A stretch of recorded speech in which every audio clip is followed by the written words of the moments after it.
Je ne sais pas si vous avez commencé à remarquer ou pas qu'à chaque fois je mets des petits livres en lien avec la thématique de la vidéo. Et aujourd'hui c'est un petit livre de David Shrigley.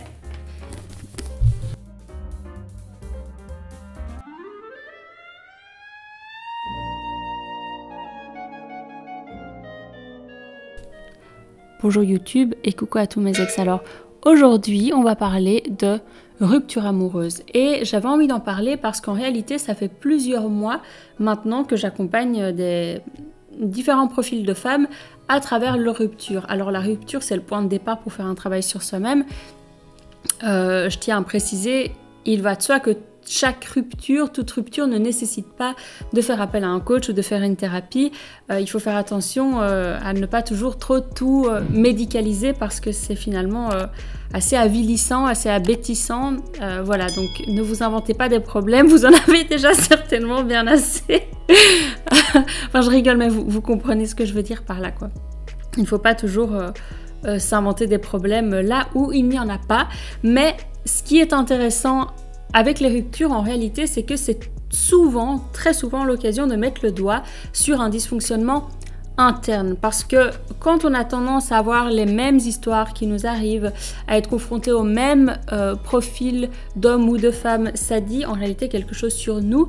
Et souvent, ça met en lumière le fait qu'on est bloqué dans un cercle stérile. Et une rupture, c'est l'occasion d'en sortir, voilà, tout simplement. Donc aujourd'hui, je vais vous dévoiler mon plan en 3 étapes, ce qui, en fait, c'est un résumé de ce que je fais avec mes clientes parce qu'au fur et à mesure de faire des coachings et des programmes personnalisés sur ce sujet, eh bien, il y a quand même une trame qui s'est dessinée, donc c'est cette trame que je vais vous dévoiler aujourd'hui. Elle est très simple, hein, elle est en 3 étapes, en tout cas, je vous fais la version simplifiée et on commence directement avec le premier point qui est sans doute le plus difficile, vous allez voir après ça s'allège, mais le premier point il consiste exactement à faire ce que je viens de d'énoncer juste avant, c'est-à-dire identifier les dysfonctionnements qui vous sont propres, vos dysfonctionnements, identifier une boucle dans laquelle vous seriez. Le premier point, ça va vraiment être le moment pour faire une relecture honnête et lucide de l'histoire, identifier quelle a été votre part de responsabilité là-dedans.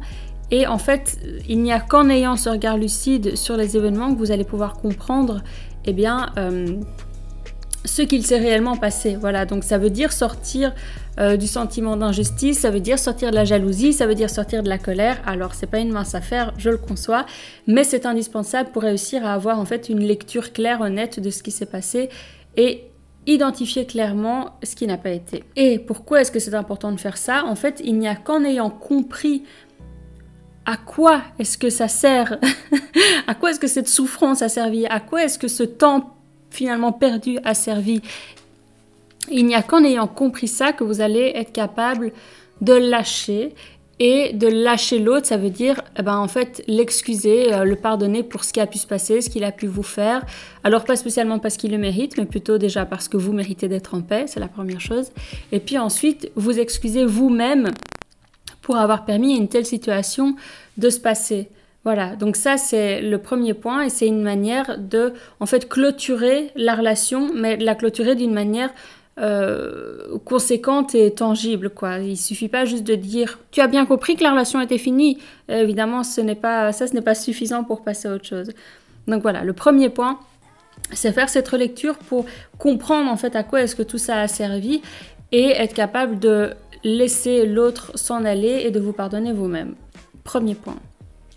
Deuxième point, il va être question là de revenir vraiment à vous, de vous recentrer et de vous redonner de la douceur, d'apprendre en tout cas à vous donner de la douceur. Et ce deuxième point, il est un petit peu il a 2 versants. Un versant un peu plus dur, vous allez voir, et un peu plus doux. Le premier consiste à prendre en charge votre hygiène de vie. Parce que souvent en post-rupture, on va avoir tendance à se laisser aller. Et le point de départ, voilà, pour remonter la pente et pour être capable de soutenir le travail émotionnel et psy que vous allez fournir, il faut avoir une bonne hygiène de vie. En plus, c'est plus facile à faire que de faire une thérapie, que de prendre soin de son hygiène de vie. Mais donc je vous explique. Le premier point, c'est prendre soin de votre sommeil. Le deuxième point, c'est prendre soin de votre alimentation. Troisième point, prendre soin de votre lieu de vie. Quatrième point, prendre soin de votre corps avec une activité physique. Et cinquième point, prendre soin de votre santé mentale. Alors, je ne m'étalerai pas là-dessus parce que ce serait un autre sujet, sinon ce serait trop long.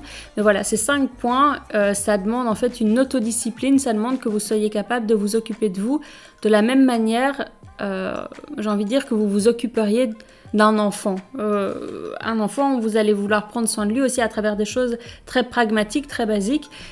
Voilà, essayez de le faire pour vous. Alors, ça semble très facile et style un petit peu la base du développement personnel, mais en réalité, 80% de la population n'en est pas capable. Je vous le certifie, donc s'il vous plaît, ayez l'humilité de reconnaître que vous, très certainement, vous avez encore du travail, vous aussi, à faire à ce niveau-là. Ne dites pas genre « Oh, c'est la base, c'est stupide, ça ne sert à rien » parce qu'en réalité, je suis sûre que là, vous ne cochez pas les 5 cases. Donc voilà, faites preuve un petit peu d'humilité, pas de fausses prétentions. Ensuite, la deuxième partie de ce deuxième point, elle est un petit peu plus fun. En fait, ça va être la question de la douceur. Comment est-ce que vous faites pour vous donner de la douceur et pour prendre soin de vous ? Et en réalité, ce point, il est hyper important dans le sens où tant que vous ne serez pas capable de vous donner de la douceur et d'avoir des moments de pause et de prendre soin de vous, vous n'aurez pas l'énergie et les ressources pour affronter la dureté du réel. Les deux vont ensemble. En réalité, le fait de se donner de la douceur permet d'affronter le réel et le fait d'affronter le réel demande de se donner de la douceur. Donc, voilà, en quoi ce point-là, il est important. Et concrètement, ça veut dire quoi ? Ça veut dire des choses déjà toutes bêtes. Ça veut dire vous faire des automassages, mettre du parfum, mettre de la crème, écouter de la musique que vous aimez, faire des câlins avec vos amis. Vraiment n'importe quoi, mais qui vous fait du bien, vous fait vous sentir en sécurité, vient penser vos petites blessures. Et c'est pas forcément des choses qui vont coûter de l'argent, il n'y a pas que des choses à faire à l'extérieur, il n'y a pas que aller chez le coiffeur, aller se faire des massages, acheter des fleurs. Il y a aussi des choses juste à faire avec vous-même, si vous aimez écrire, si vous aimez dessiner, si vous aimez chanter, si vous aimez danser. Voilà, il y a aussi toutes ces petites choses-là qui peuvent vous faire énormément de bien. Vous cuisinez des bons petits trucs à la maison, vous commandez un bon repas. Toutes ces petites choses-là, elles peuvent être super utiles en réalité dans ce genre de situation. Donc voilà, essayez de mettre tout ça en pratique. Et le dernier point, plus simple et plus fun de tous peut-être, en fait, ça va être de retravailler, de venir transformer votre vision de l'amour et du couple qui a certainement dû être entachée par ce que vous venez de vivre. Et ça va être important de vous recréer une image, une vision enthousiasmante de tout ça, que ce soit une vision qui soit ambitieuse, que vous ayez envie de faire des efforts pour y arriver, que ce soit inspirant, que voilà, ce soit un chemin qui vous donne envie d'y aller, quoi. Parce que si vous gardez encore vos vieilles casseroles et vos blessures et les schémas de vos parents par rapport au couple et si on vous a toujours dit oui, de toute façon les hommes ils trompent toujours les femmes ou les femmes elles sont toutes casse-pieds, enfin voilà, si vous traînez des trucs qui sont pas à vous, c'est l'occasion également de les identifier pour vous en séparer et voilà, et reprogrammer votre vision du couple et de l'amour pour avoir encore ou de nouveau envie d'y aller, quoi. Et voilà, c'est vraiment dans les grandes lignes. Évidemment, en coaching, on va beaucoup plus loin sur ces 3 sujets, mais comme ça, vous avez une idée un peu du squelette du truc. Et je terminerai avec 3 petits tips fonctionnels, parce que tout ça, c'était assez conceptuel. Mais de manière assez fonctionnelle, j'ai envie de vous dire que, évidemment, supprimez tous les contacts que vous avez avec cette personne, mais sur tous les réseaux sociaux. Supprimez tout, archivez toutes les conversations, supprimez son numéro ou laissez-le dans un petit tiroir au cas où. Mais voilà, virtuellement, enlevez toutes les photos avec cette personne pour ne pas retomber dessus par hasard et vous faire souffrir inutilement. Parce qu'en réalité, le réel, enfin le physique, le monde physique et notre mémoire et ce qui se passe autour de nous avance d'une certaine manière à un certain rythme. Et malheureusement, sur un téléphone, tout est figé. Et notre téléphone ne s'adapte pas à notre mémoire. Donc, il y a un décalage des fois entre entre guillemets, les progrès, l'évolution qu'on fait, et puis tout d'un coup, à cause de notre téléphone, être ramené dans une conversation hyper douloureuse, être ramené à des photos qui sont en fait des souvenirs de moments vraiment particuliers. Donc, épargnez-vous tout ça en supprimant tout de votre téléphone en gros. Ensuite, le deuxième conseil, moi j'ai vraiment envie de vous dire de sortir pour vous faire draguer, aller sur des sites de rencontres, vraiment détourner votre attention. Déjà, ne serait-ce que pour ne pas focaliser toutes vos pensées vers votre ex, mais aussi et surtout pour venir tout simplement flatter votre ego. Tout le monde fait ça, il n'y a pas de raison pour que vous ne le fassiez pas non plus, simplement sans jouer avec les pieds des gens avec qui vous le faites. Mais voilà, c'est quand même assez connu, vous n'allez pas être... personne ne vous jettera la pierre pour avoir fait ça. Donc oui, allez sur des sites de rencontres, faites des petits speed dating, sortez en soirée, faites-vous draguer, échangez votre numéro. Après, on vous envoie des... Enfin, vous n'êtes pas obligé d'échanger votre numéro, mais vous pouvez pour vous faire courtiser un petit peu si ça vous plaît. Voilà, ça va venir un petit peu penser vos blessures narcissiques ou autres que vous avez pu vous faire avec cette rupture, à travers cette rupture. Et le troisième point, attention pour le troisième point, moi je vous dis évidemment pas d'occulter votre tristesse et votre douleur. Prenez le temps de la vivre et de l'assumer et de l'observer, voilà. Mais transcendez-la en réalisant en fait tout ce qui vous attend encore à vivre. Parce que certes, il y a quelque chose qui s'est terminé, mais ça veut dire aussi qu'il y a quelque chose qui commencera plus tard.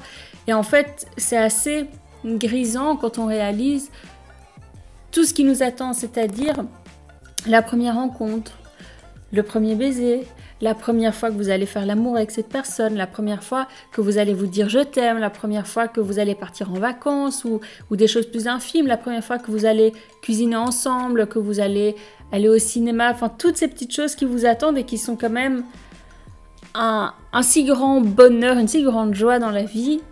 Ben, quelque part, vous avez la chance de pouvoir tout recommencer et de tout recommencer encore mieux que la fois précédente avec quelqu'un peut-être d'encore plus super, de plus adapté à vous. Donc voilà, enivrez-vous aussi de cette liberté retrouvée. Ce sera mon dernier petit conseil. Ça donnerait presque envie de rompre d'ailleurs. Non, je rigole. Mais donc voilà. Voilà mes conseils principaux pour apprendre à surmonter une rupture. Évidemment, si c'est trop difficile, n'hésitez pas à demander de l'aide, à faire une thérapie ou surtout à vous faire coacher. Parce qu'en thérapie, vous allez beaucoup réfléchir au pourquoi des problèmes. En coaching, vous allez réfléchir à comment les résoudre. Donc voilà, si vous avez toute question, tout besoin d'informations, tout est en description dans la barre ici en dessous.